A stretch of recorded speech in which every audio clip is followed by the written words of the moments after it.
Boa tarde a todos, sejam todos bem-vindos. Hoje é dia 27 de outubro de 2025. Vamos iniciar a atividade do eixo temático de análises clínicas e toxicológicas do programa educacional promovido pela Academia de Ciências Farmacêuticas do Brasil, em nome da qual lhes dou as boas-vindas. Em 2025, as atividades educacionais da academia estão organizadas sobre 6 eixos temáticos, que são eles: análises clínicas e toxicológicas, educação em ciências farmacêuticas, biodiversidade, plantas medicinais e inovação, insumos farmacêuticos, pesquisa farmacêutica, toxicológica e clínica e tecnologia farmacêutica e cosmética. As nossas atividades ocorrem regularmente às segundas-feiras, das 18 às 19h30. Nosso calendário de 2025 está disponível para consulta no site cienciasfarmacêuticas.org.br e também nas nossas redes sociais. O programa educacional da Academia de Ciências Farmacêuticas do Brasil possui atividades gratuitas graças aos nossos mantenedores, que são eles: a MS, Sindusfarma, Eurofarma, Hiperafarma, Abafarma, Abifina, BD, FC Farma, Hipofarma, ICF, Sincamesp, Stevanato Group, Rhythm Brasil. Eu sou Adilson Kleber Ferreira, eu sou acadêmico titular, atualmente empossado com a cadeira 105 e atual coordenador do eixo temático de análises clínicas e toxicológica. Nessa noite de hoje, eu serei o moderador da atividade, que terá 1h30 com a seguinte distribuição do tempo: a abertura que vos falo, 50 minutos para a apresentação da conferência e, ao final, 30 minutos direcionados a perguntas e comentários. A palestra intitulada de hoje refere-se à toxicologia forense em cabelos, pelos e unha, o papel crítico da extração e seus impactos nos resultados analíticos. A palestra será ministrada pelo Dr. Rafael Menck de Almeida, que eu passo a apresentá-lo formalmente. O Dr. Rafael é farmacêutico e bioquímico formado pela Uniso, com mestrado, doutorado e pós-doutorado em toxicologia pela USP, pela Faculdade de Ciências Farmacêuticas da Universidade de São Paulo, fundador da InovaTox Análise e Pesquisas e da Sintética Análises Químicas, atua como diretor científico laboratorial e perito auxiliar técnico. Também o Dr. Rafael é autor de capítulos de livros e artigos em periódicos científicos, além de revisor de artigos na área de toxicologia. Também serviu como oficial farmacêutico R2 da Força Aérea Brasileira. Atualmente é presidente da LATOX, Laboratórios Associados em Toxicologia. É com grande satisfação que eu convido o Dr. Rafael a iniciar a sua palestra. Doutor Rafael, muito obrigado pela oportunidade de hoje e está com você. Obrigado, Adilson. Obrigado pelo convite e parabéns pela iniciativa aí com a academia e você atuando bastante para trazer essa educação continuada e é um prazer palestrar e conversar com o pessoal e saindo da toxicologia, indo para a farmácia em si, que é a formação base aí de farmacêutico. Muito obrigado pela apresentação, pelo convite. E vamos falar um pouco de toxicologia. Vamos falar de Vamos lá. toxicologia. Bom, para começar e falar do título que eu escolhi, a toxicologia forense, principalmente em cabelos, pelos e unhas, está sendo bastante discutida nos últimos 10 anos no país. Então, concursos públicos, as forças militares, Marinha, Aeronáutica, Exército vem solicitando em concursos também, em casos judiciais. Existem inúmeras solicitações e muitas dúvidas, existem muitas discussões sobre e às vezes causam bastante dúvida sobre como funciona essas análises. Então, passando aqui para a questão das atividades, como se apresentou, fazendo um pouco de propaganda da empresa, nós estamos na cidade de Sorocaba. A Inovatox atua com exames toxicológicos, saliva, urina e cabelo, desde 2019. E junto com o laboratório e com outros laboratórios, a gente fundou a Associação dos Laboratórios em Toxicologia, para poder auxiliar na questão da parte técnica com legislação, para conversar com o Inmetro sobre os limites, quais substâncias devem ser utilizadas, como analisada. Então, é para a gente poder unir forças para poder ter uma discussão científica. Então, como eu falei da Inovatox, quem quiser conhecer um pouco do trabalho, tem o QR Code no site. A gente atua em exames toxicológicos, eu atuo há mais de 10 anos, mas especificamente para concurso, prestamos serviço para a Força Aérea Brasileira, para o ITA, para a Academia da Força Aérea, para a Marinha do Brasil. Então, inúmeras empresas e entidades solicitam nossos exames toxicológicos. Estamos basicamente no Brasil todo, atuamos em todo o país desde 2019, então estamos em 24 estados, atualmente.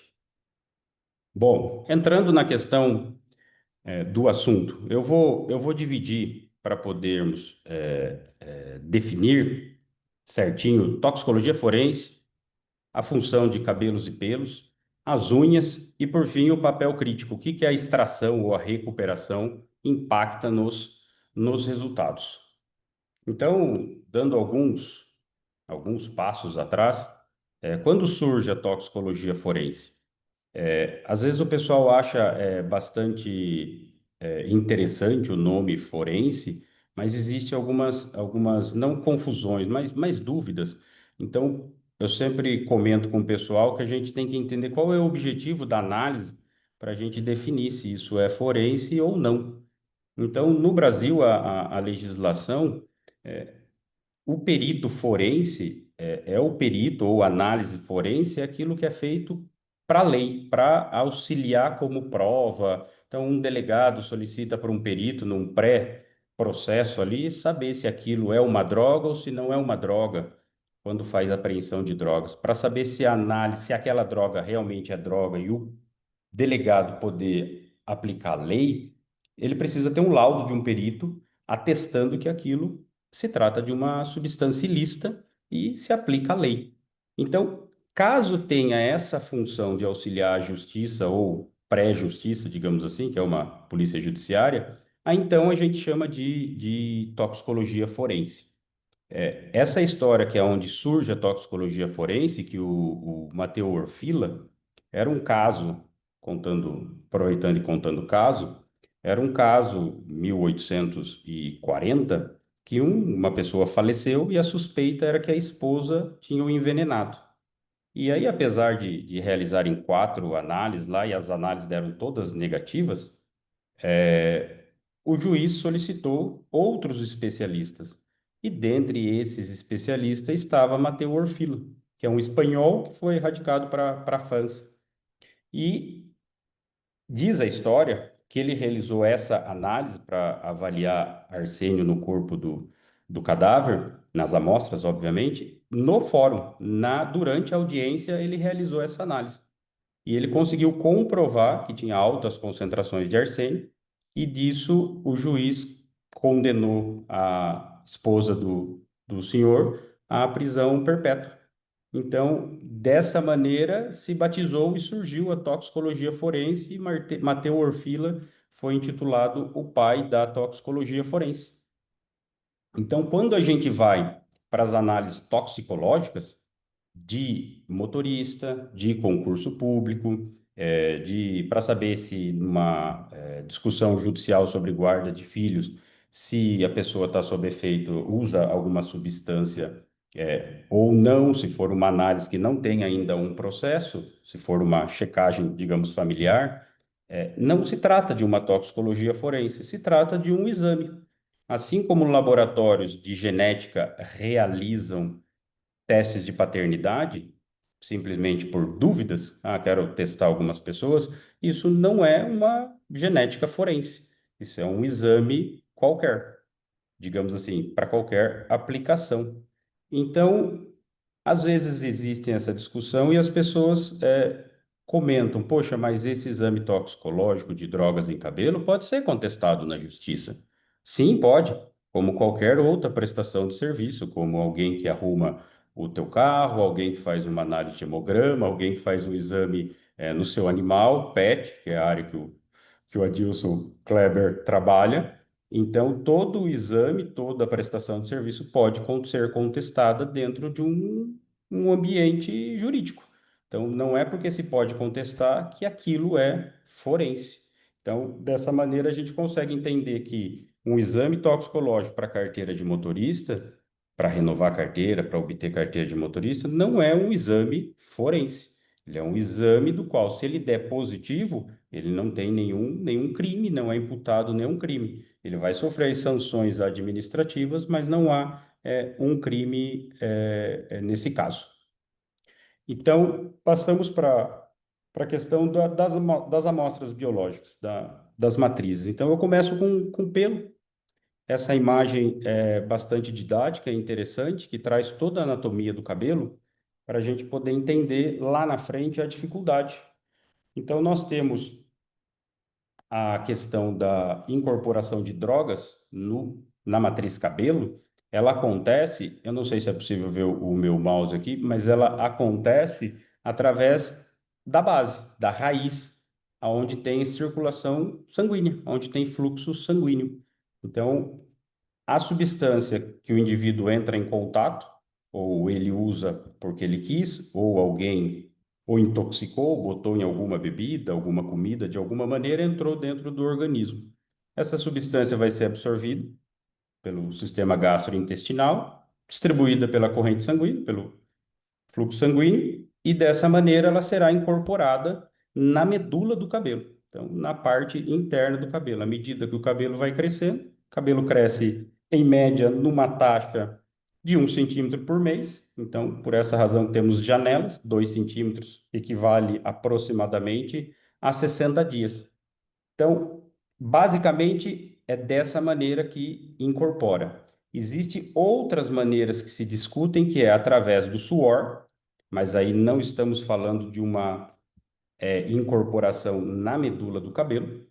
Então, não temos essa incorporação através do suor, está, digamos, na superfície do fio ou da haste capilar. E também temos a contaminação ambiental, que são pessoas que estão no ambiente onde tem drogas ou usuários e a mão fica contaminada, as mãos ficam contaminadas e elas passam no cabelo, então temos uma contaminação externa ou uma contaminação ambiental. E vale chamar a atenção, nós temos definido basicamente duas fases do cabelo e uma intermediária entre as duas. Então, temos a fase de anágena, que é o pelo, o haste capilar em pleno crescimento, com fluxo sanguíneo dentro da sua normalidade, e nós temos a fase telógena.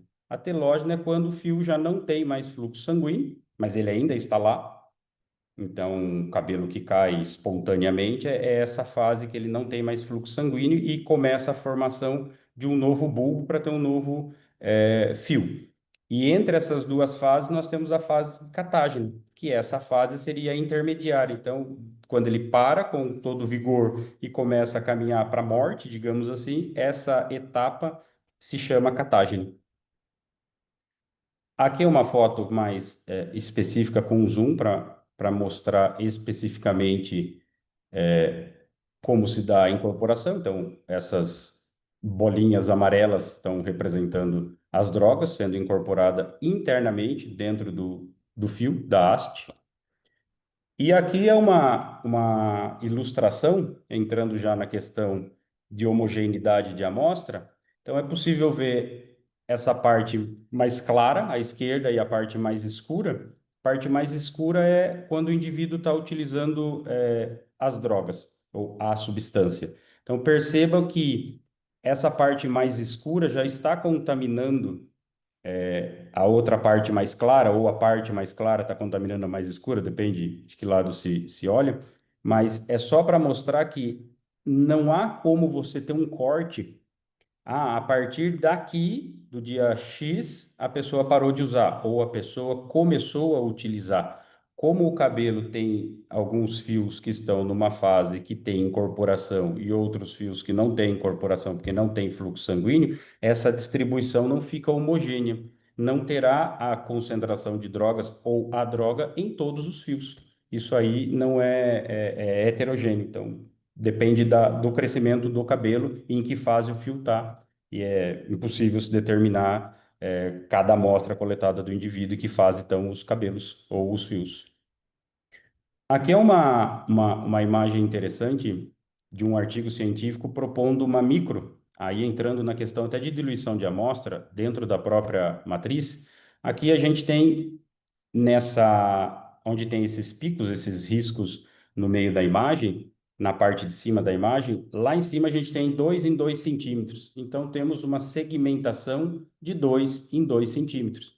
E o que esse autor propõe é que se a gente segmentar o cabelo em menor espaço, menos que 2 centímetros, menos que 1, embaixo ele coloca 0,4 milímetro, que seria essa representação exatamente aqui, esse espaço, ele dando um zoom, ele tiraria vários segmentos. Se fizer uma micro segmentação, a gente teria da seguinte maneira: esse espaço basicamente sem droga, esse espaço com um pouco, que tem 1 milímetro, esse outro espaço com 0,4 milímetro, então de tamanho, então o cabelo mais ou menos cresce 0,4 milímetros por dia, então seria mais ou menos, né, aproximadamente um dia. Então, quanto mais a gente estreita essa janela, mais a gente vai conseguir analisar exatamente aquela porção e quando o indivíduo teve contato.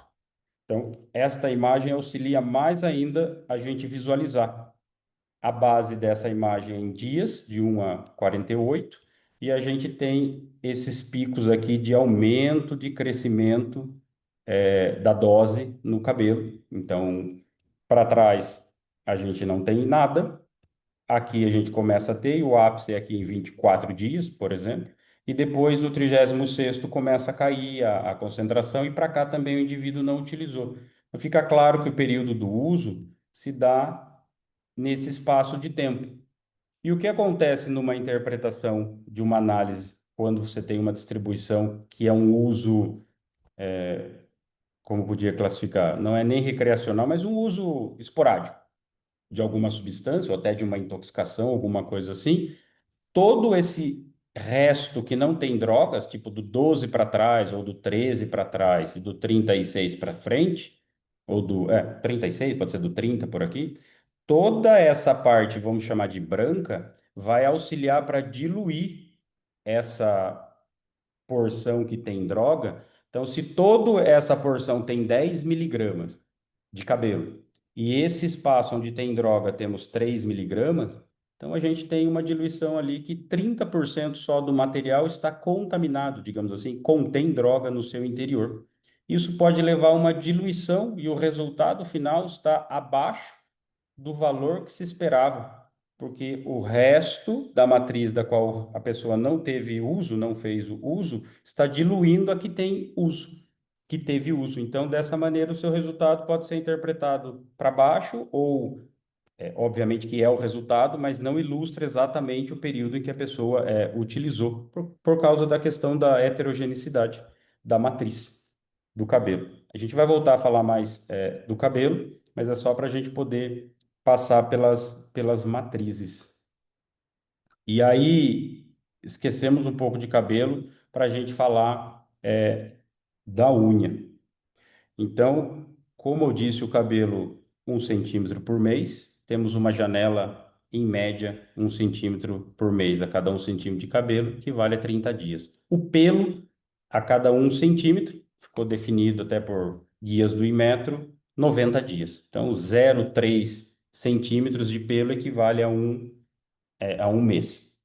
Quando a gente vai para a unha, existe muita discussão sobre unha, às vezes aparece em concurso público, um painel de drogas para se fazer análise de drogas em cabelo ou pelo, e o concurso também coloca e unhas. Só que quando ele coloca e as unhas, ele não define o que ele espera de uma análise de unha. E o que dificulta isso na prática? Então, obviamente, isso é a representação da unha. A gente tem a cutícula, a base ou a cama da unha, e a parte da unha que cresce, que já ultrapassou essa parte de onde tem fluxo sanguíneo. A incorporação da unha se dá. Essa imagem eu ilustrei só para demonstrar que realmente temos sangue por debaixo da unha. Quando a gente bate, a gente fica com esse hematoma, é porque temos irrigação logo abaixo da unha. Então, essa imagem auxilia aqui em cima, a última imagem de cima, Essas bolinhas verdes seriam uma contaminação por um cigarro de maconha, por exemplo. Então, esse fluxo sanguíneo que está na base da unha, mais esse fluxo sanguíneo que está na cutícula da unha, faz com que drogas se incorporem na unha.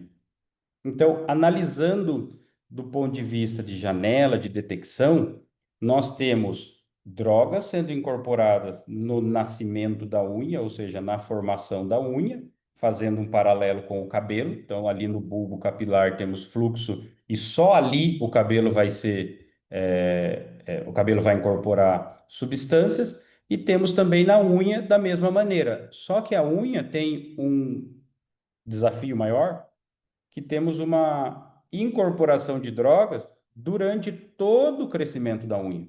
Então, enquanto a unha está crescendo, ela está nessa cama dela, ela tem incorporação de drogas. Então, quando cortamos a última porção de unha que está aqui, nessa imagem da unha preta, de hematoma, nós temos a seguinte interpretação, ou não interpretação.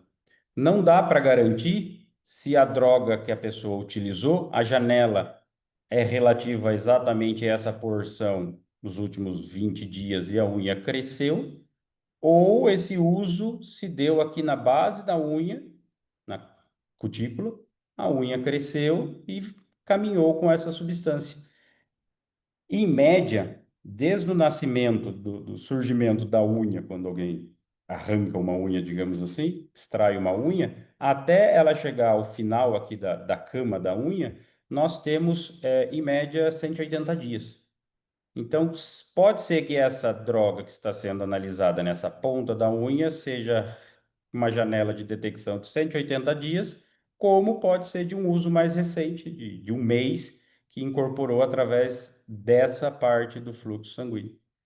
Então, é meio que um pesadelo interpretar a questão de análise de unha. E o que acontece quando se coleta a unha? Existe uma problemática também entre unhas do pé e unha das mãos. A taxa de crescimento não é igual. Então, pelo menos a metade. A unha do pé, em média, cresce a metade de quanto de unha cresce da mão. Então, a unha da mão cresce o dobro do que a unha do pé. Dessa maneira, nós teremos o contrário do que eu apresentei no cabelo. Nós teremos uma maior concentração de drogas na unha do pé, porque se temos o mesmo fluxo sanguíneo e a unha se desenvolve na metade, logo 10 miligramas de unha, ou seja, não 10 miligramas, 2 milímetros de unha do pé equivale a uma janela, e 2 milímetros da unha das mãos equivale a outra janela. E aí demorou a metade do tempo comparado uma com a outra. Logo, vai ter mais droga na unha do pé, que tem menos material com mais droga do que comparado com a unha das mãos. E um agravante, nós não temos valores de referência para analisar drogas em unha. Então, aqui eu faço um comparativo para podermos situar e entender. Então, quando se trata de cabelo e pelos, então a incorporação de drogas é mais conhecida, apesar de existir essas três e muita discussão científica, mas a incorporação por fluxo sanguíneo é a mais aceita, as outras são dadas mais como contaminação ambiental externa, através de suor ou ambiental mesmo. A taxa de crescimento é mais estudada e também é muito mais conhecida. A contaminação externa existe de fato, existem inúmeros protocolos científicos para você descontaminar os cabelos, usando solvente, água, até detergentes, ou seja, para você garantir que a droga que você está analisando vem de dentro, ou seja, da medula do cabelo, e não se trata de uma contaminação externa. E existem valores de referência. Então, existe a Society of Hair Testing, uma associação internacional para análise de drogas. Existe um guia europeu, que é sobre também análise de drogas. A Sociedade Brasileira de Toxicologia também lançou um manual há um bom tempo, que traz as mesmas referências, a Austrália também tem, então já está definido e cimentado, digamos assim, os valores de referência. Por que existem esses valores de referência? Para não ter o problema de um indivíduo ir fazer uma análise em um local, por exemplo, cocaína é 0,5 nanogramas por miligrama, e ele vai num outro laboratório, o outro laboratório apresenta um resultado de 0,2 nanogramas ou de 1 nanograma, que é o dobro do outro, aí em um lugar se dá negativo, no outro lugar foi detectado droga, mas é mais por questões do limite de detecção e quantificação daquele laboratório do que uma regra para se definir a partir de quanto é para ser considerado como positivo. E quando a gente vai para a questão das unhas, as unhas já são mais complicadas. A unha é para deixar bastante louco o pessoal. A incorporação de drogas é de forma diferente. Então, existe a contaminação ambiental, mas não há protocolos definidos, digamos assim, sobre como realmente conseguir descontaminar, porque apesar de ser a base de queratina, igual o cabelo, é muito mais porosa, é um material muito diferente. Então, tem incorporação de drogas? Tem, mas o externo fica mais difícil de você descontaminar. E a incorporação se dá pela cama, pela base e pela cutícula. Então, temos dois, a janela de detecção ficou prejudicada. Então, se existe, por exemplo, um concurso, ou até mesmo dos caminhoneiros que fazem os exames toxicológicos, no mínimo 90 dias, ok, dá para se precisar mínimo de 90 dias, mas se for ter janelas um pouco mais fechadas ou com um pouco mais de especificidade, existe uma grande dificuldade de se conseguir definir através da janela de detecção, pela questão de crescimento e incorporação. E quando a gente vai para comparar as unhas dos pés, aí fica mais complicado ainda, porque as unhas dos pés normalmente, no indivíduo que está num ambiente exposto, como por exemplo, perito criminal, que estão lá fazendo análise de drogas, estão em contato com as drogas, por mais que se previna, usa luvas, tudo mais, o ambiente é contaminado. Grande possibilidade da concentração da unha dele ser muito menor, se existir uma contaminação, obviamente, ambiental, das unhas dele vai ser bem menor. De um usuário que fuma uma maconha ou THC da forma fumada, que ele vai contaminar as mãos, então a concentração de THC nas unhas das mãos vai ser muito maior, que teremos a contaminação ambiental, a contaminação do uso, e as dos pés só vai ter a contaminação do uso mesmo, através da incorporação. Então, é bastante difícil uma interpretação, e além disso, não há um valor de referência. Então, não tem, como eu disse, a cocaína 0,5 nanogramas por miligrama. A cocaína na unha não se tem uma base para se chamar de positivo ou considerar positivo, nem para anfetamina, nem para nada. Existem inúmeros artigos publicados. Eu até trago um artigo que eu acho que é até onde eu conheço e achei nos periódicos é o maior número de amostras. Então, é um trabalho forense, foi feito tipo IML, perícia, e eles testaram mais de 7.000 amostras, quase 8.000 amostras, e compararam unha dos pés, unha das mãos, inúmeras comparações, e no final do estudo, exatamente na última frase, na conclusão, os autores, depois de terem realizado todos esses estudos, eles concluem que mais estudos e pesquisas são necessários para entender melhor o significado dos resultados nas unhas, de tão complicado que tentar interpretar e chegar a alguma conclusão através de uma análise de unha. Obviamente que se a gente aplicar para uma análise forense, uma análise de um corpo de delito de uma pessoa que faleceu e querem saber se essa pessoa utilizou em algum momento droga e tudo mais, fármacos, metais, por exemplo, é possível. Você vai ter um resultado que vai se dar, tem X 10, 20, 30 nanogramas de uma substância na unha. Mas isso quer dizer o quê? Com relação à dose, com relação à quantidade que estava no cabelo, com relação à janela, não tem como avaliar. E tentar comparar essa matriz com o cabelo para substituir num concurso público fica mais complicado ainda, porque os concursos não definem o que eles querem. A gente faz exame. Chega lá um pedido, é para fazer unha, para fazer 10 drogas na unha. Tá, qual concentração que você quer que apresente no laudo como positivo, a partir de qual? Não, não há. A gente pode analisar e dizer, o nosso método pega 0,1 e vai com resultado menor que 0,1. Então, não há um paralelo com guias científicos. E a última etapa, digamos assim, da questão da extração. Então, pensando que nós temos as amostras sólidas, né? Então, a gente vai para a parte para a gente retirar as drogas de lá. Então, como funciona um exame toxicológico para concurso, para um motorista, para um particular, inúmeras aplicações, exceto da questão de algum processo. Então, o doador tem seu material coletado, vai até um posto de coleta, um laboratório, ou o próprio laboratório que realiza o exame, vai lá e faz a coleta do material. Normalmente, já colocaram como padrão no Brasil, o exame toxicológico ficou sinônimo do exame para o caminhoneiro.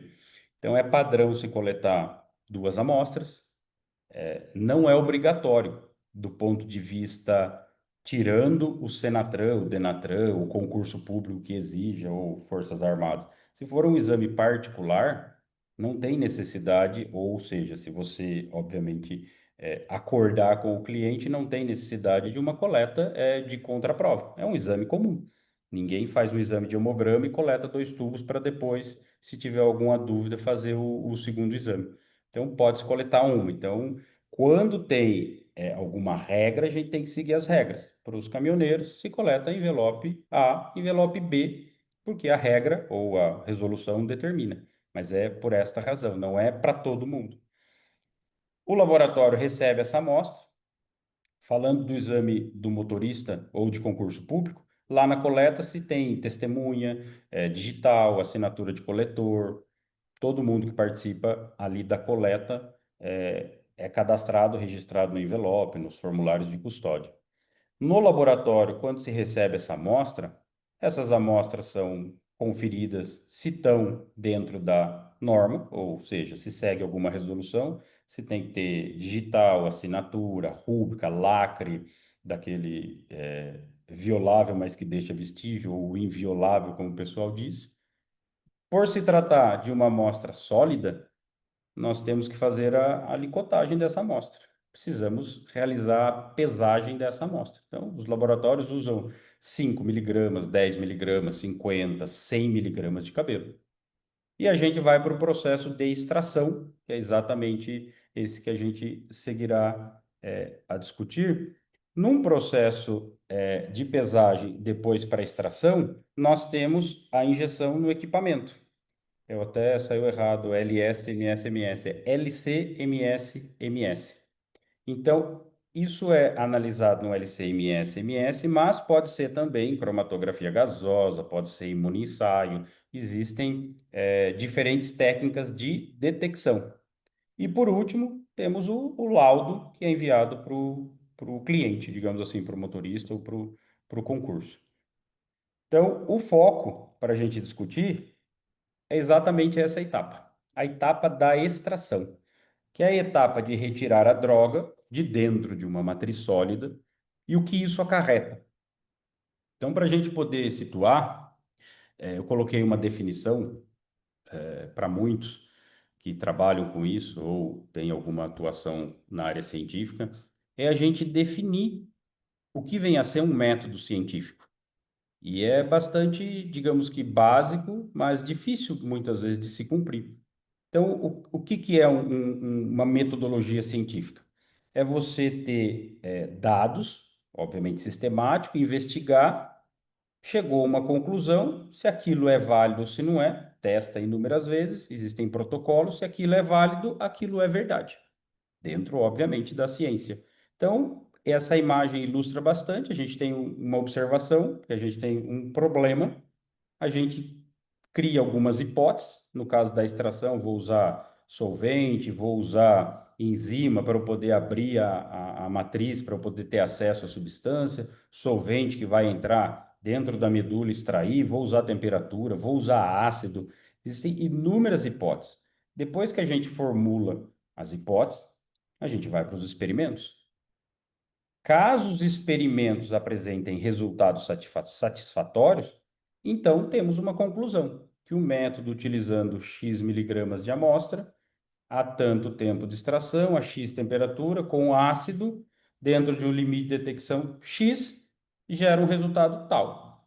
Chegamos a essa conclusão, logo, toda vez que eu aplicar esse método, eu terei o mesmo resultado. E teremos, assim, a definição de um método científico. Dentro da validação e desenvolvimento de métodos analíticos, quando a gente definiu essa configuração, temperatura, tempo de agitação, qual é o solvente, se vai ter enzima, se não vai, nós temos que fazer esse protocolo. E o que vem a ser esse protocolo? Preciso saber se o meu método é preciso. Se eu repetindo ele ali, ele vai se repetir. Tem que dar 10, está dando 10 com uma variação pequena aceitável, de 20%, 15%, 30%, depende do guia. Se ele é exato, se ele pega exatamente o que eu estou esperando. Se eu coloquei uma concentração de 10 e eu analisei e deu 9,8, então uma variação pequena está dentro. Linearidade, se o meu método se mantém em diferentes concentrações. Limite de detecção, ele é adequado? Como eu disse, cocaína é 0,5 nanograma por miligrama no cabelo. Se meu método pegar 2, eu não consigo pegar o que a lei ou a resolução manda. Então, isso é o limite de detecção e de quantificação, se eu detecto e se eu quantifico. Temos a seletividade para também estudar. E o que a seletividade nos diz? Se alguma substância vai interferir ou não, se eu consigo realmente identificar as substâncias. Então, nesse caso, temos aqui a recuperação para verificar. Eu trago um artigo científico, foi muito utilizado na época, quando se iniciou exames toxicológicos, alguns laboratórios ainda utilizam. É uma metodologia bastante simples e conhecida. Uma quantidade de cabelo, 10 miligramas de cabelo num tubo. Aí você coloca padrão interno deuterado, no caso, quando se usa espectrometria de massas. Adiciona metanol, existem com metanol acidificado, como eu disse. As amostras ficam numa estufa a 55 graus, 60 graus, sem agitação por 15 horas. E por fim, isso é injetado no LC-MS, segundo aquele trabalho. Mas o que acontece quando a gente deixa bastante tempo a amostra nesses solventes? A gente tem uma cinética de extração. Essa cinética de extração, muitas vezes, ela é dependente, por exemplo, de uma temperatura. Então, quanto mais temperatura eu coloco, mais droga eu consigo retirar. Ela pode ser dependente, do tempo. Então, associada à temperatura, associada ao líquido, a substância que eu coloquei lá, seja mistura ou pura, temperatura, a substância e o tempo. Então, o tempo vai ser determinante. Quanto mais tempo eu deixo esse solvente ou essa mistura em contato com a minha matriz, no caso sólida, mais recuperação eu terei, ou seja, mais droga eu vou conseguir retirar. Porque não adianta eu colocar uma amostra numa determinada solução e eu extrair 0,3 nanograma por miligrama de cabelo, sendo que no meu desenvolvimento eu não deixei 3 horas, 4 horas, 5 horas, 6 horas, 10 horas, 15 horas, até eu chegar num limite onde eu não consiga mais retirar droga, ou o tempo que eu vou deixar essa matriz exposta ao solvente, eu não vou mais ter um aumento de concentração. Então, dessa maneira, eu cheguei numa configuração ideal. Eu tenho a quantidade de amostra, eu tenho a temperatura, eu tenho o solvente, e agora eu sei que o tempo tem que ser 8 horas, 10 horas, 5 horas. E aí, quando vamos para a questão de várias substâncias, então o próprio artigo traz aqui que ele coloca multiclasses de drogas e ainda o complexo que o pessoal analisava na época, incluindo o THC, colocou até entre parênteses para poder ilustrar. Então, esse tempo é extremamente determinante. E o que acontece no desenvolvimento de método? O laboratório fortifica a substância. E o que é fortificar? É você preparar artificialmente no laboratório uma amostra positiva. Então, se dermos um exemplo de urina. Precisamos analisar 100 nanogramas de maconha em urina. Eu não tenho ninguém que usa maconha, naquele momento no laboratório ou no mundo, que eu não conheço ninguém, a gente precisa fortificar. Então, o que a gente faz? Pega 1 ml de urina, 500 microlitros de urina, faz uma continha de concentração, diluição e adiciona uma quantidade de um padrão conhecido de THC naquela urina que chegue, teoricamente, numa concentração de 100 nanogramas. Faço o meu processo, que é o meu protocolo, que eu tenho uma hipótese, analiso no equipamento, opa, funcionou. E assim eu continuo o estudo até chegar a um determinado momento que eu defini meu protocolo e validei. Precisão, exatidão, tá tudo certo. O meu método é capaz de tirar a droga da urina. Clássico exemplo. Quando vamos para o cabelo, como mostrei nas imagens, a droga não está por fora do cabelo. A droga está lá na medula do cabelo. Ainda não tem um protocolo no mundo definido que se consiga incorporar uma droga no cabelo de forma artificial que não seja alguém ingerindo e essa droga seja distribuída pelo fluxo sanguíneo e entre através da raiz. Então, por mais que se tenha tentativas de utilizar amostras preparadas artificialmente, não é a mesma coisa. Você vai estar pegando um cabelo, colocando dentro de um tubo, colocando um pouco de padrão, agitando, e aí você vai fazer seu processo de extração. Dessa maneira, o teu método de extração não está agindo conforme a vida real.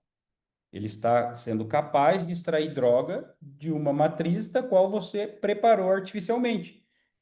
É como se fosse poeira que está em cima de um móvel. A poeira não está dentro da madeira do móvel, a poeira está por cima.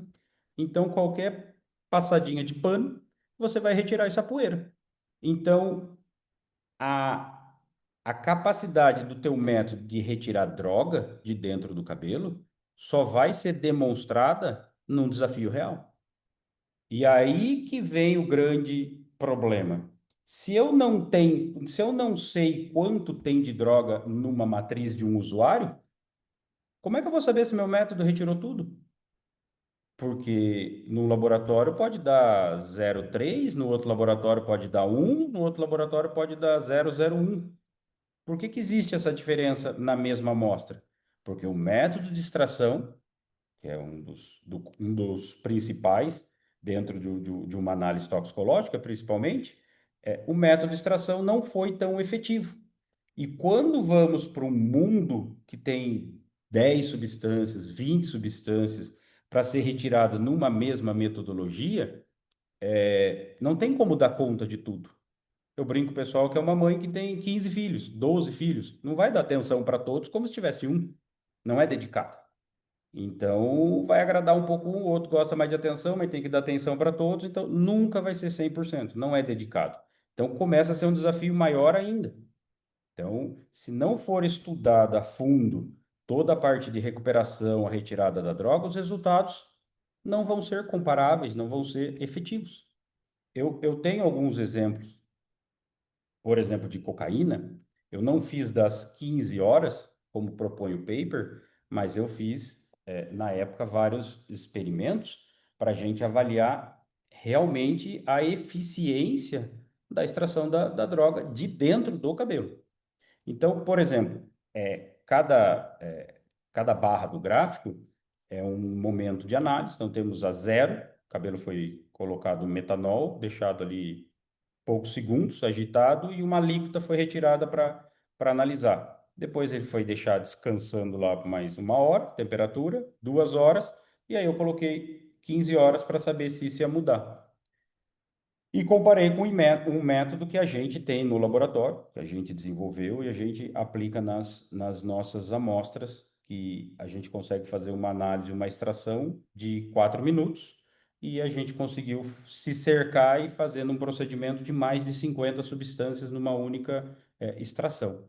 Então, pegamos, por exemplo, se o laboratório utilizar 0 minuto para fazer a extração, essa amostra de cocaína, de um indivíduo usuário de cocaína, vai apontar 0,29. O que vai acontecer no laudo final? Esse indivíduo é negativo, porque acima de 0,5 é para ser considerado positivo. Em 1 hora, a mesma coisa. Esse indivíduo continua sendo negativo. Então, em 0,48, em 2 horas, 0,48 nanogramas por miligrama. Está quase. É zero acima de 0,5. Então, o indivíduo também é negativo. Quando eu deixo 15 horas a mesma amostra, aqui na verdade é o mesmo tubo, porque a gente foi tirando pequenas alíquotas de acho que 30, 40 microlitros para poder injetar no equipamento, e aqui eu tenho ela depois de 15 horas. 15 horas ele apresentou o dobro do valor para ser considerado como positivo. Então, ele é uma pessoa que teria um laudo como positivo. Só que, se não respeitar a cinética, a recuperação, a eficiência de extração, nós teremos um falso negativo. Quase fazendo uma analogia, às vezes um pouco esdrúxula, mas teremos um bolo cru, porque ainda não está pronto. Não foi capaz de terminar o processo. E aqui, em comparação, a mesma amostra, aplicando a nossa metodologia, para poder extrair melhor.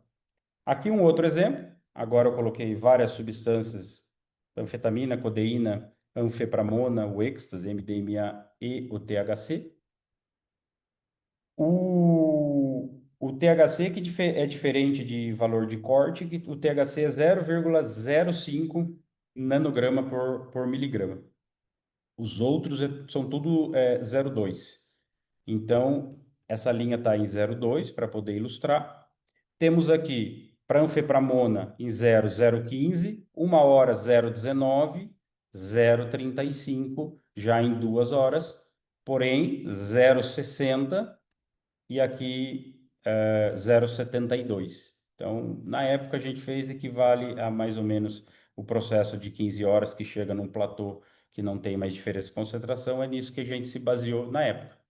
Isso e números, tanto para codeína, que vai aumentando, são exemplos reais de amostra de pessoas que realmente são usuários dessa substância. Então, temos que ter o cuidado de avaliar essa questão para que os resultados sejam sempre de qualidade.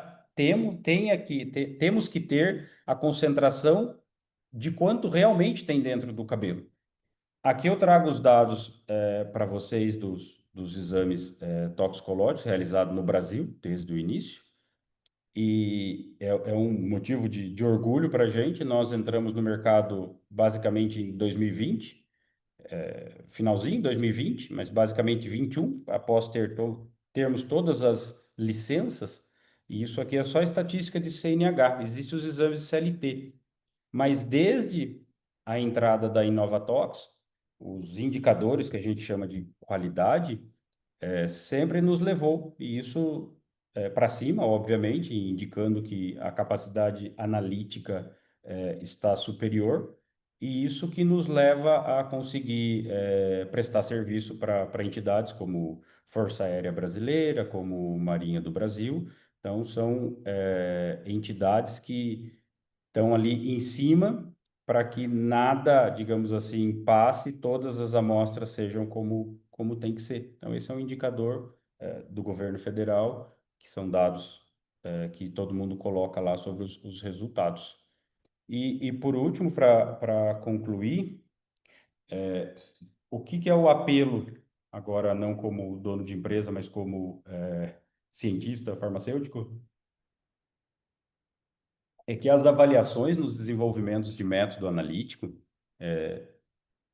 eu apenas lendo o que os artigos científicos trazem, o que a comunidade científica traz na área de toxicologia. Então, é altamente recomendável incluir a avaliação da eficiência da extração, principalmente a recuperação, utilizando amostras de cabelos positivas autênticas, em vez de amostras de cabelo adulteradas ou amostras de cabelos criadas nos protocolos de validação. Então, dessa maneira, a gente não está avaliando extração alguma, se a gente fizer amostras preparadas em laboratório e não as reais.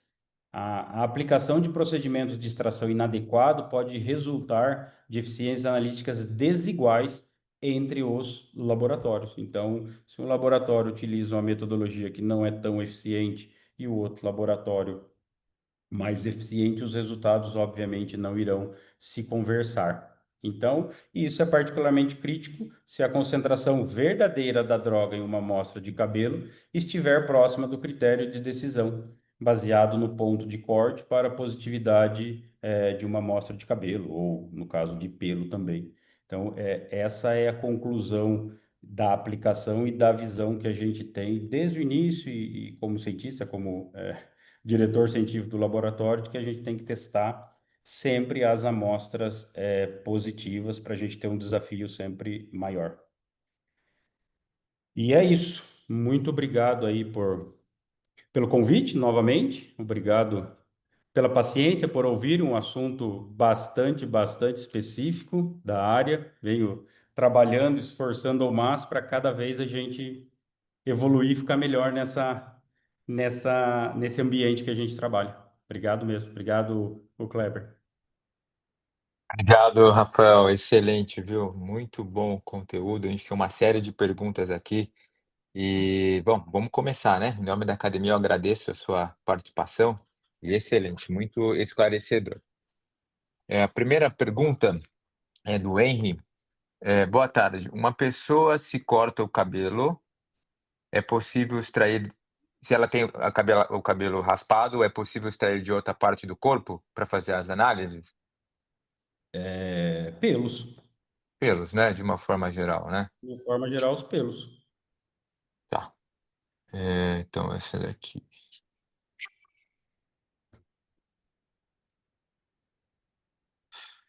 Bom, o Daniel Reboledo, ele pergunta assim: as análises elas podem ser usadas para fazer como uma ferramenta de biomonitorização para estabelecer casuística de exposição ocupacional e a carga de metal interno? Sim, é possível, é possível. Tem que verificar se tem os valores de referência. Eu acho que, fazendo um paralelo, teve uma intoxicação, acho que o mês passado, não me lembro qual local foi, mas eu sei que o pessoal do Espírito Santo realizou análise de arsênio no cabelo. É alguém que está Uhum. intoxicando alguém. Eu não li a história a fundo, mas eu me lembro na reportagem que eles descreviam que eles pegaram o cabelo, segmentaram o cabelo e foram analisando partes do cabelo para tentar verificar em qual período o indivíduo recebeu uma dose alta desse toxicante ali e levou a esse quadro de intoxicação. Então, é possível Hum, você até transpor isso num gráfico e determinar, poxa, esse primeira porção do cabelo equivale mais ou menos a maio, essa segunda, junho, julho, agosto, setembro, e você corta o cabelo nessa parte, analisa e você vai plotando se aquilo vai subindo, se aquilo vai diminuindo ou se mantém. É possível, sim. tá, legal. Rafael, você chamou bastante atenção para uma questão de como como é feita a extração da matriz, né, no caso de drogas. Então, você disse de uma forma geral que o método ele é crucial para ter um resultado satisfatório. Existe uma padronização nacional para isso? Olha, precisa-se usar esse método de extração para que todos os laboratórios tenham, essa mesma qualidade da análise? E, essa é a primeira pergunta. E a segunda é: existe algum programa de proficiência entre os laboratórios para extração e análise? Boa. Sobre a questão da padronização, não há uma padronização. Não há um método de prateleira que você consiga adquirir. Existem empresas de consultoria que fazem essas consultorias de desenvolvimento e validação de método, eu já fiz por um período antes da Innovatox, e Uhum. o fato é que é o apelo, as pessoas têm que aplicar a amostra real. Não dá para você fazer uma amostra artificial dentro do laboratório, porque na vida real, no mundo valendo, a amostra não vem com a droga para o lado de fora. Aliás, a droga que tiver na superfície do cabelo, você tem que eliminá-la na análise, lavar, descontaminar, para que isso não interfira no seu resultado. Quando você Ah, fala da proficiência, existe, mas estamos no mesmo problema. A proficiência são amostras preparadas dentro de laboratório. Então, dependendo do local onde vem a proficiência, se você adicionar, como eu disse ali, o metanol, agitar num vórtice, centrifugar, injetar, você vai acertar a proficiência. Porque não entendi. tem desafio, não está lá dentro. Eu sei que existe a problemática de se conseguir a amostra real, sempre tem a amostra real, comitê de ética, o doador, tem uma série de coisas, mas a amostra real que é o que vai dizer o que realmente funciona ou não. Sim, entendi. Eh, Obrigado. Leonardo Teixeira, por que a resolução do Detran limita a assinatura do laudo toxicológico de drogas em cabelo somente a um médico toxicologista? Isso é a pergunta. E aí, à frente, ele faz um posicionamento. Outros profissionais são igualmente qualificados para exercer esta análise. É Leonardo? É aí, Leonardo, exato. O Leonardo, respondendo diretamente para você, dá uma olhadinha melhor na resolução 923 do Senatran, o papel do médico, que lá não é o médico toxicologista, ele traz como médico revisor, é o médico que vai emitir um laudo anexo ao laudo toxicológico. Basicamente, assim, um resultado deu positivo para cocaína, o laudo do médico vai lá. Indivíduo utilizou cocaína. É isso que vai. O que ele entra para discutir ou decidir? Caso seja uma codeína, por exemplo. Então, a gente pega muitos casos, o indivíduo é internado ou toma, por algum momento, tomou essa medicação e foi fazer o exame toxicológico, deu positivo, ele apresenta a prescrição médica, tudo, e esse positivo seria um positivo justificado. E aí o médico, o laudo do médico em anexo vai lá, positivo para cocaína, justificado o uso por prescrição médica. Mas o analista do laboratório é basicamente o que a análises clínicas permite. A toxicologia está dentro das análises clínicas. Então, eu sou farmacêutico. Então, temos farmacêuticos, biomédico, temos até biólogos, se permitir. Biomédico, farmacêutico e biólogo, basicamente são os três.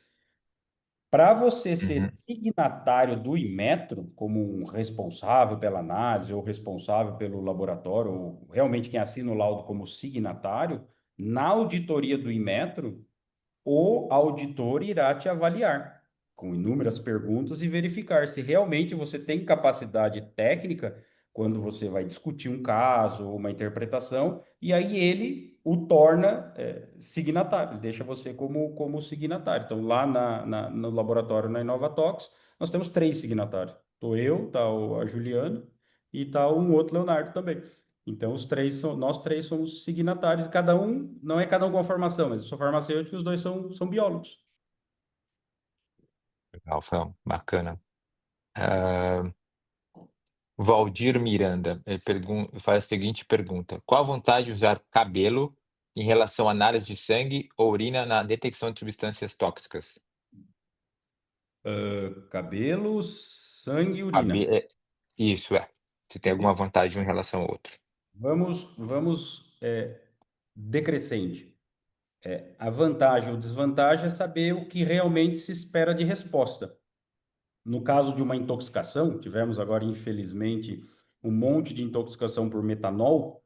Então, Uhum, nesse caso específico, se busca o sangue, porque é o que está naquele momento. Então, como por exemplo o bafômetro, quando você assopra lá o etilômetro, o ar o ar do pulmão, a troca gasosa, conversa, entre aspas, com a concentração sanguínea. Então, naquele momento que você assoprou o bafômetro, se tiver sangue, álcool no teu sangue, você vai estar embriagado, logo sai no bafômetro. E quanto tempo vai durar o álcool no teu sangue? O tempo que você ficar bêbado. Então, tem pessoas que é mais, pessoas que é menos. Então, 1 hora, 2 horas, 3 horas, 5 horas. Então, Se você está querendo achar uma substância ou pesquisar uma substância que tenha sido usado recentemente, é melhor sangue, algumas horas. Ah, Aí nós temos a urina. Aí a urina, mais ou menos, 7 dias você até consegue pegar maconha, dependendo do nível do usuário. Mas cocaína em uhum, 3 dias, então é o seu corpo realizando a filtragem, digamos assim, do teu sangue, e isso vai sendo eliminado na urina. E cabelo, aí a janela é gigante. Então temos aí janela de 30 se a pessoa tiver 1 centímetro. Militares geralmente têm o cabelo baixinho, 1,2 centímetro, mas desde pessoas com cabelo comprido, 10. A gente já fez uma análise por uma mãe que levou o cabelo de uma filha, levou a filha, 12 centímetros, ela pediu para cortar o cabelo em 12 e queria uma janela mensal. E a gente detectou num uau, determinado mês maconha, um determinado mês êxtase. Então é o que representa o período de uso. E uma curiosidade tá, é estabilidade da droga no cabelo. O trabalho mais uhum, antigo publicado é de uma múmia peruana de uns 3, 5 mil anos, que encontraram lá e analisaram droga no cabelo, tinha cocaína no cabelo da múmia desde quando ela estava lá. Então é bastante estável a droga dentro do cabelo. que legal.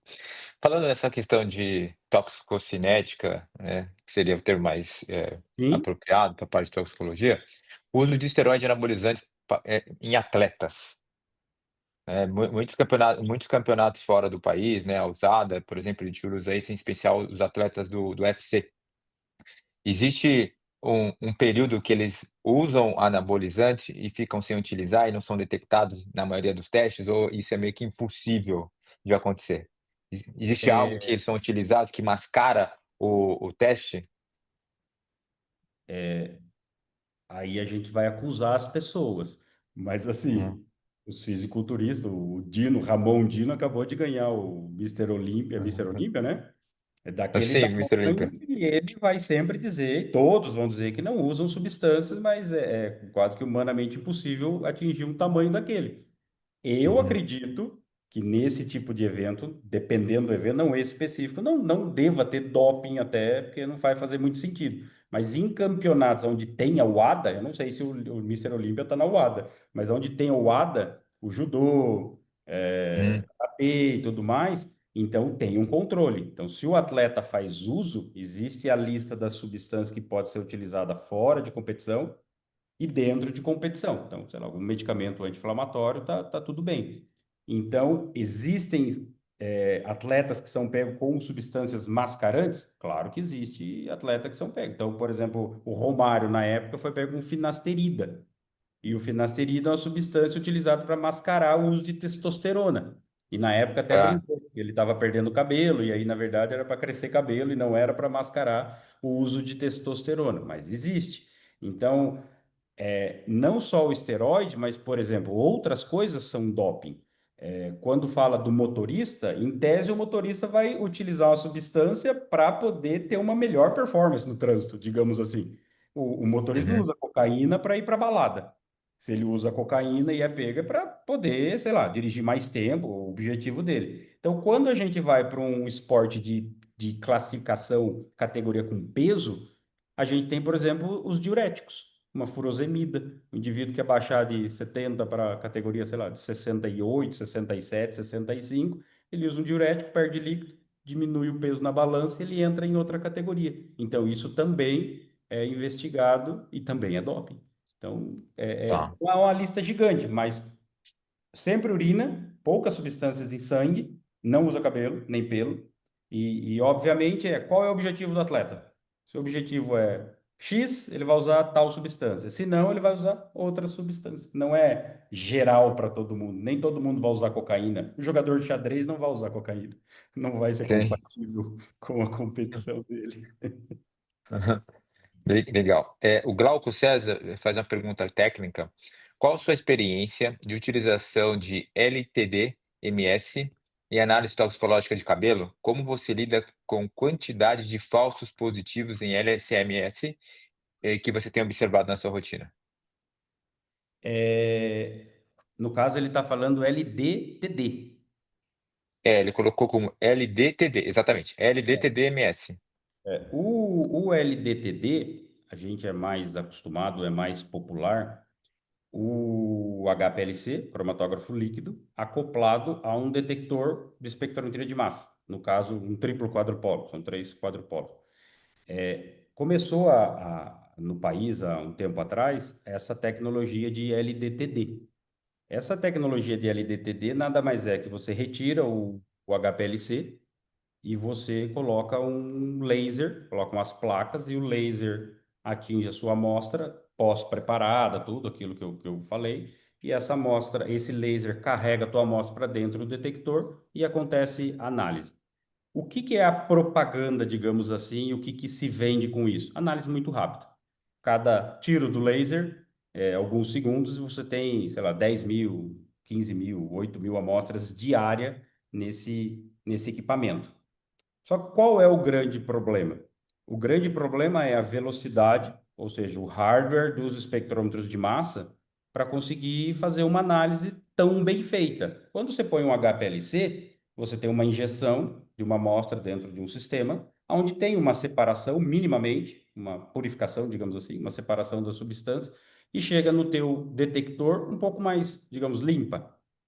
Quando você vai para o LDTD, você faz sua extração, você seca a amostra, ou seja, você concentra a matriz, teu efeito matriz é muito alto, e o cabelo é uma matriz, no português, claro, suja, é uma matriz que te dá um efeito matriz grande, ou seja, você perde um pouco de sensibilidade, e quando você coloca um laser nesse tempo, essa quantidade de tempo disponível para a amostra ser levada até o detector e ser analisada, você perde muito.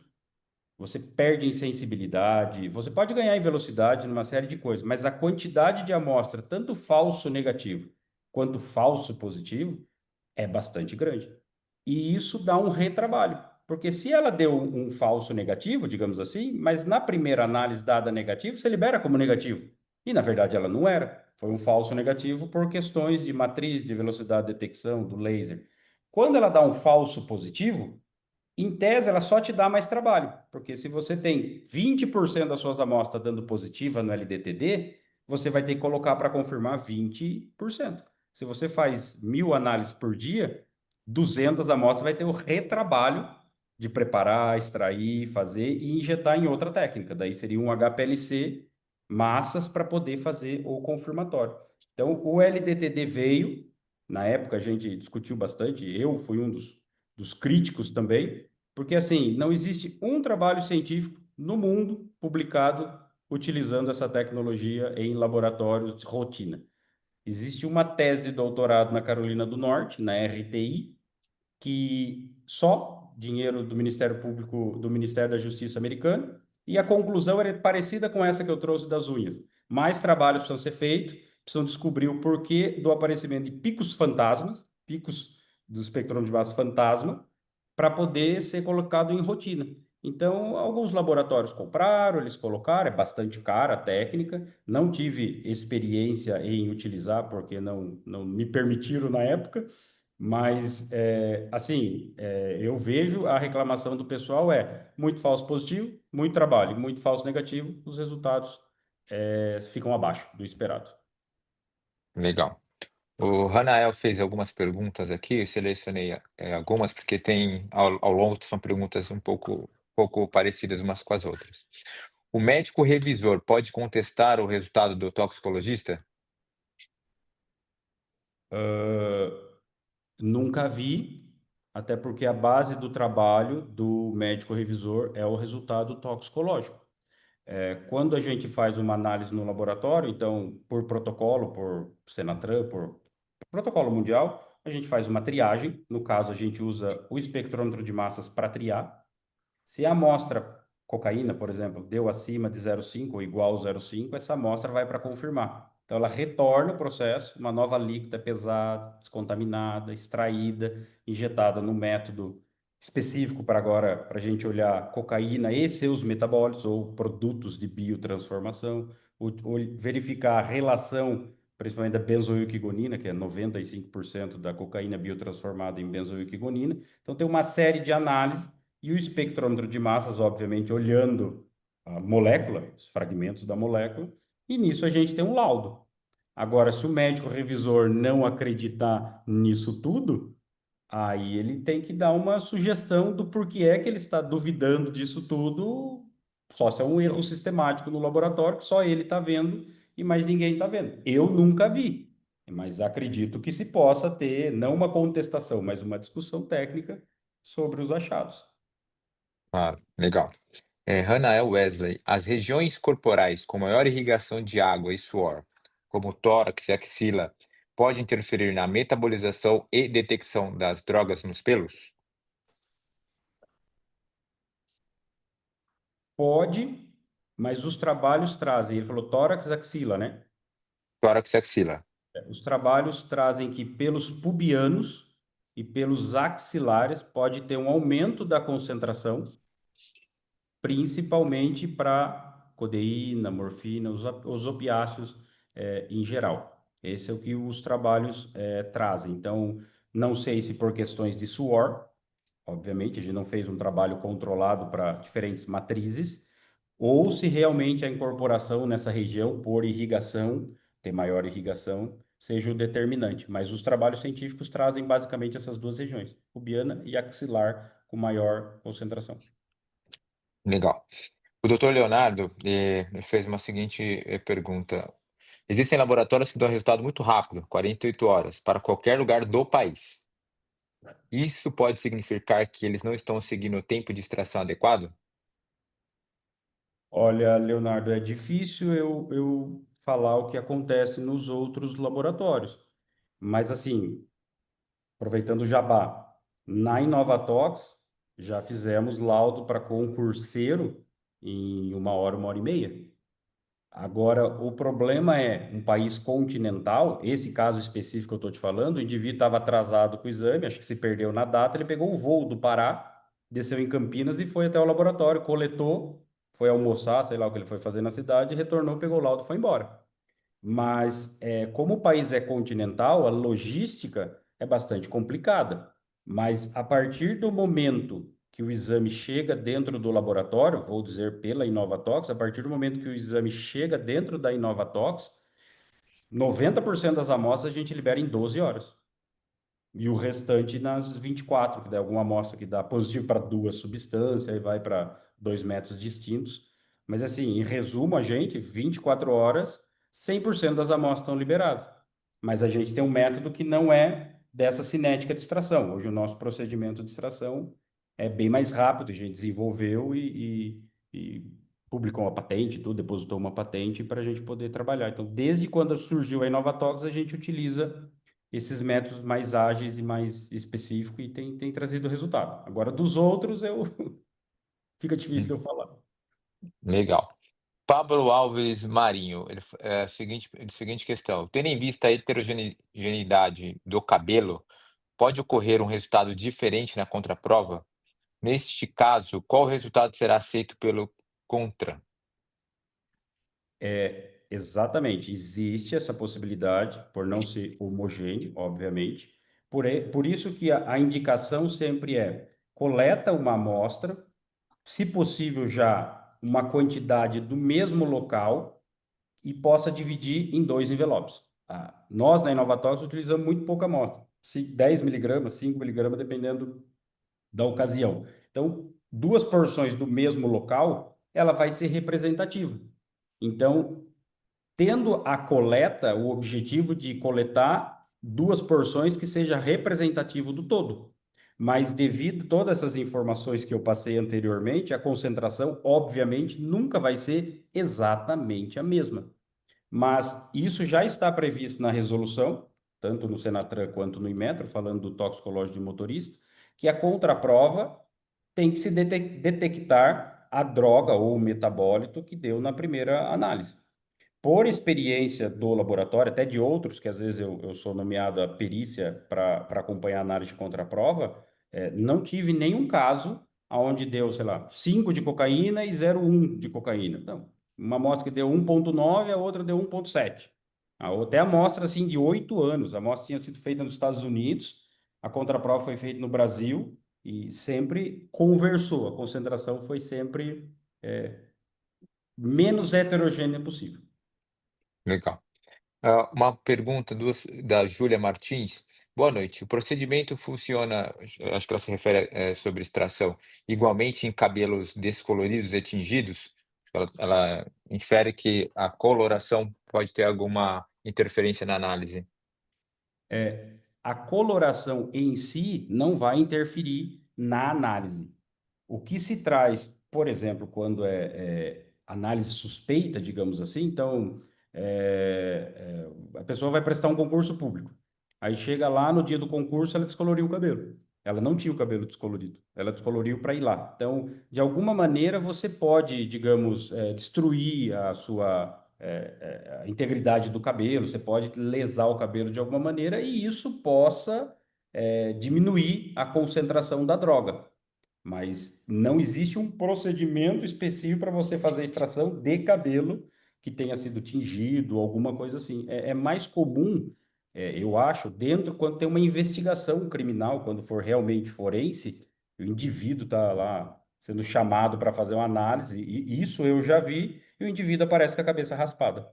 E aí, tipo, não tem Uhum, cabelo para fazer análise, ele já deixou ela toda no barbeiro. Então, essas teorias existem, é mais teoria da conspiração. Se você procurar em site americano em inglês, de alguma maneira, aí você vai descobrir inúmeros produtos que são vendidos com a tese de que vai reduzir a quantidade de droga no cabelo, mas a droga está na medula. Você vai ter que ser muito agressivo. E aí, se alguém tiver a curiosidade uhum. de procurar, aproveita verificar os comentários que alguns derrete o cabelo, dá alergia no couro cabeludo, porque é extremamente agressivo. Então, não tem como você tirar a droga lá de dentro sem destruir o seu cabelo. Vai dar problema. Legal. Daniel Reboledo, ele fala que parece que o o cabelo é bom para monitorar, evidência na frente de metais, né, especialmente exposições ambientais, e se com um único fio de cabelo é possível determinar, limites de exposições permissíveis. Ah, em rotina não é possível. Em congresso científico, nesses lançamentos de empresas, de máquina e tudo, para ter toda essa propaganda, eu já vi trabalho publicado, análise de drogas em um único fio de cabelo. Então, existe Hum, essa propaganda, existe até artigo científico, mas na rotina, não tem nenhum laboratório, porque os limites de detecção em um único fio é impossível, é impossível. legal. Carla Frida, ela faz 2 perguntas, uma é da tintura, eu vou falar as 2 que elas são diferentes. Durante a análise de cabelo, é feita alguma avaliação no líquido de lavagem para monitorar o método extrativo? Essa é a primeira. A segunda, qual que é o impacto da tintura, mas na detecção de metais pesados no cabelo? Vou começar pela última. Da tintura e metais pesados, eu não tenho experiência. A gente não analisa metais, eu não sei se tem alguma tintura que vai na sua fórmula, alguma coisa. Então, por exemplo, vocês que pintam o cabelo pela Grecin 2000, dá a impressão que tem chumbo ali, né? Não sei se tem, obviamente, é só uma brincadeira, mas se tiver algum componente, obviamente você está lançando no seu cabelo metais, mas zero experiência com isso. Teria que ter o padrão primário, né, das substâncias que ela aplica no cabelo para a gente comparar os Exato. picos. Agora, por exemplo, da questão da avaliação da lavagem, sim, também existem inúmeros artigos científicos propondo essa questão da descontaminação externa, que a gente quer retirar a droga que está ali. Então, tem laboratórios que analisam junto com a corrida, tem laboratórios que guardam o líquido de lavagem, para caso tenha alguma dúvida no resultado, analisa também o líquido de lavagem para a questão de interpretação. Então, existem, digamos que tabelinhas, mas guias assim de artigo científico dizendo, olha, se tiver X% da concentração que você analisou no cabelo esteja no líquido de lavagem, provavelmente só vem da contaminação externa. E isso é mais discutido por questões da cocaína. Mas às vezes a gente acha, por exemplo, benzoilquigonina, norcocaína e coquetileno. A coquetileno é a síntese do álcool com a cocaína. Isso só acontece no fígado. Então, o indivíduo utilizou cocaína e bebida alcoólica. Então, não tem a mínima possibilidade de ser uma contaminação externa. Então, para Uhum, interpretação, essa análise do líquido de lavagem pode ser bastante interessante para definir o caso. ótimo. Laura Gabriele. Boa noite, doutor Rafael. Gostaria de saber se existe algum tipo de dificuldade na detecção de drogas após morte. Se sim, quais seriam? Ah, de cabelo, será que ela está dizendo especificamente? Ela não Porque colocou aqui qual tipo de matriz, mas suponhamos que seja cabelo. o cabelo, eu pergunto porque do cabelo não vai mudar em nada. Porque o cabelo, a pessoa morreu, continua lá a droga, o cabelo. No pós-morte, o que acontece após a morte e para-se tudo ali, a gente não tem mais um fluxo sanguíneo, a gente não tem mais um pH controlado, a gente não tem mais nada. E aí tem até um trabalho de uma escocesa, acho que é escocesa, que ela chama de pesadelo toxicológico. Então, as substâncias, a toxicocinética, como você disse, pós-morte, Hum. não tem regra. Depende da Uhum, posição do cadáver, do ambiente, da temperatura. Se aquela molécula é estável, se ela é lipossolúvel, ela vai migrar para o tecido adiposo. Se a pessoa, por exemplo, tomou, vou dar um exemplo hipotético, tomou um shot grande de cachaça, só bebeu o shot, montou no carro e saiu. Teve um acidente grave, arrebentou o estômago, teve uma lesão ali, lacerou tudo, contaminou tudo o conteúdo, o médico vai lá e coleta um sangue da cavidade torácica e manda para análise, a uhum, concentração de etanol vai dar lá em cima e o laudo vai ser intoxicação por etanol e por isso que ela bateu o carro. E na verdade o etanol nem fez efeito ainda. E assim acontece para medicamentos, para uma série de coisas. Então, o pós-morte tira tudo que se conhece de regra, de cinética, de tudo e uhum. analisa o caso. Cada caso é um caso. No cabelo, da mesma coisa, nada muda. Legal. Isabelle Galdino. Por que há valor de corte para THC? É possível ter um falso positivo mesmo com a lavagem com metanol? O valor de corte para THC existe, assim como existe para todas as substâncias. No caso Sim. do THC, nós temos 0,05 nanograma por miligrama de cabelo. Para você confirmar um positivo para THC, você ainda tem que analisar o produto de biotransformação, ou o metabólico, como o Uhum, pessoal diz, que é o carbox-THC, tetrahidrocarbox-THC.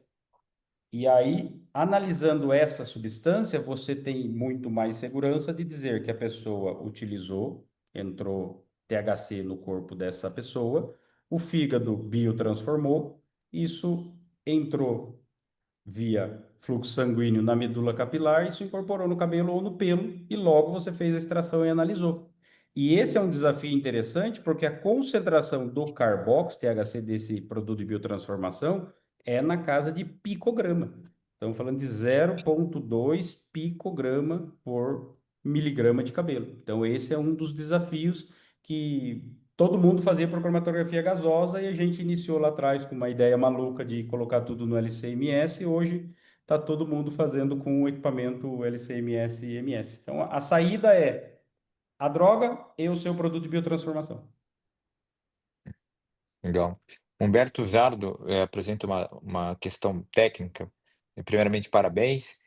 A favor indicar se está disponível a curva de tempo no método InovaTox, visto que só foi apresentado um tempo. Essa é a primeira pergunta. A segunda é: qual a relação LOD-LOC para UHPLC-MS-MS? Eu fiquei na questão do tempo da Inovatox que a gente não colocou. Antes de você ler a outra parte, do tempo Tá, da favor indicar se está disponível a curva de tempo no método InovaTox, visto que Tá. só foi apresentado um tempo. Isso, nós não temos tempo de incubação. Aquela curva é o tempo de incubação que aquele artigo científico traz, existem outros. Então você deixa lá a amostra ou agitando, ou no ultrassom, ou paradinha. Essa, no caso, é sem agitação, sem nada, por um período de tempo. Agitação, você aumenta, obviamente, a extração. No nosso caso, a gente não tem incubação. A gente desenvolveu um método e esse tempo que eu trago é o tempo para processar o método. Então, não tem o tempo de incubação. Quatro E a minutos segunda, para o nosso processo. 4 minutos, tá. 4 minutos. Qual a relação LOD-LOC para o HPLC-MS-MS?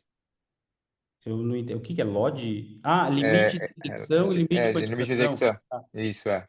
depende do método de extração, quanto de matriz você está usando. Na nossa experiência, vou dizer da cocaína. Hoje a cocaína está, por exemplo, 0,5 nanograma por miligrama o valor de corte. Pegamos 1000 vezes abaixo disso. No nosso caso, com o nosso método, com o sistema cromatográfico e metodologia desenvolvida. Analisamos 1000 vezes abaixo. O que vai no laudo? O valor de corte internacionalmente aceito. Tá, legal. Vou à última pergunta aqui, nós temos mais 4 minutos. Eh, Tem mais algumas outras, mas a gente não vai conseguir, responder todas, aí no finalzinho eu vou deixar aberto, Rafael, para que você fale mais da Inovatox e deixe seu e-mail de contato, né, algum telefone. Ana Laura Costa: como é possível diferenciar em uma análise toxicológica a presença de uma substância ilícita na detecção de um fármaco de uso terapêutico? É comum falsos positivos? Nesse caso específico, eu não uso o falso positivo, porque ele é um positivo. Então, por exemplo, Venvance, a lisdexanfetamina, é uma anfetamina com um aminoácido. Então, quem faz efeito no organismo? A anfetamina. Então, o indivíduo que utiliza vai ter anfetamina circulante no corpo, logo vai dar positivo para anfetamina. Mas não é um falso positivo, é um positivo. Mas por que deu positivo? Por causa desse medicamento. Tem essa prescrição e tudo mais. Então, outro exemplo, selegilina, um medicamento para Parkinson. Ele é biotransformado em metanfetamina e depois em metanfetamina. Desculpa, metanfetamina e depois anfetamina. O resultado vai dar o quê? Anfetamina e metanfetamina, mas não é falso positivo. A diferença é que com a prescrição ele consegue justificar o uso, que aquilo é um uso prescrito e tudo mais. A dificuldade hoje dessa definição é para os óleos de cannabis, que o pessoal tem a prescrição e aí apresenta a prescrição e o trânsito quer justificar. E a minha discussão com os órgãos de trânsito é, independente se é prescrito ou se não é, ele está sob efeito da maconha ou sob efeito do cannabis, sob efeito do THC. E a própria Anvisa diz que, em caso de se utilizar medicamento à base de cannabis, não é para dirigir. Então, ele não precisa nem do toxicológico. Se ele tiver a prescrição, ele não pode dirigir. Entendeu? Então, Claro, faz sentido. é um passo para trás. Não tem que pensar, justifica o THC pela prescrição. Não, ele não vai poder dirigir do mesmo jeito. Então, é essa relação que existe. Vai dar positivo, sim. Tá, legal. Rafael, em nome da Academia de Ciências Farmacêuticas do Brasil, agradeço imensamente sua contribuição, foi uma noite enriquecedora. Pra você ter uma ideia, nós respondemos 34 questões, ainda tem 10 questões em aberto, mas pelo limite do tempo nós não vamos conseguir dar continuidade nas demais questões. E eu queria que você deixasse o contato da Inovatox, um e-mail de contato, se o pessoal quiser entrar em contato com você. Tem alguns estudantes que estão super interessados em fazer estágio, em trabalhar na área. Então, esse tempo é aberto a você, doutor. Ah, bacana.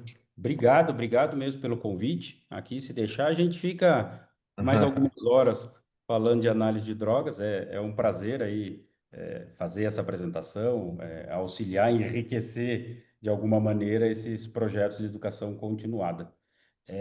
O meu contato, eu não sei se o pessoal está visualizando a apresentação, não sei se continua. Eu tenho meu e-mail, é Rafael Menck, com CK no final. Por uma letra não é Merck, estaria em outro lugar possivelmente, mas é Menck, com NCK, arroba Inovatox, o Inovatox tem dois eles, .com.br. E a gente tem rede social, arroba Inovatox, underline toxicológico, e o próprio site. A gente está lá no LinkedIn também, pode mandar mensagem para a gente responde lá no LinkedIn. Tem até meu telefone está aí na apresentação.